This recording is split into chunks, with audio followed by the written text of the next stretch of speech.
If your boat's having a little trouble starting, first thing you want to make sure that you're doing is actually turning on your battery switch.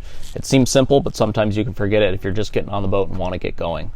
The next thing you want to make sure is your throttle's in neutral, making sure it's upright. If it's in gear, just a little bit out of neutral, the safety systems in the computer won't allow the engine to actually start. All boats are equipped with a safety lanyard. Make sure your safety lanyard is in place and secure. Again, it's an electrical connection or a switch, and if it's not in the correct position, your engine will not start. Your key, sometimes in Cobalts, they're upside down. Make sure that's inserted correctly. Turning the boat over, it should start then.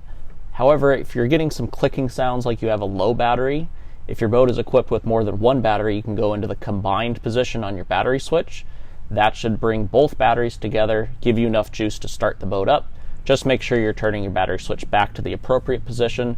That way the system is charging correctly, getting your batteries all topped off, and you're ready to go. If your boat's still having trouble starting, you're probably going to need a marine grade jump pack. This is just a portable battery pack. You're typically not going to be able to get a boat right next to it and be able to use jumper cables or anything like that. You can always call us at Seattle Boat and we'll be more than happy to make an appointment with you to come out and diagnose and see what's going on with your boat if you're still having lingering issues. One thing to make sure, in the beginning of your boating season, try and make sure you're starting the boat regularly. Boats are much different than cars. They sit for a long period of time, and over that time, the batteries do get drained down. If your boat's been back at your lift for a little while, it's been summarized, ready to go, make sure you are starting it up every once in a while, or else your batteries could be low when you want to go out on the water.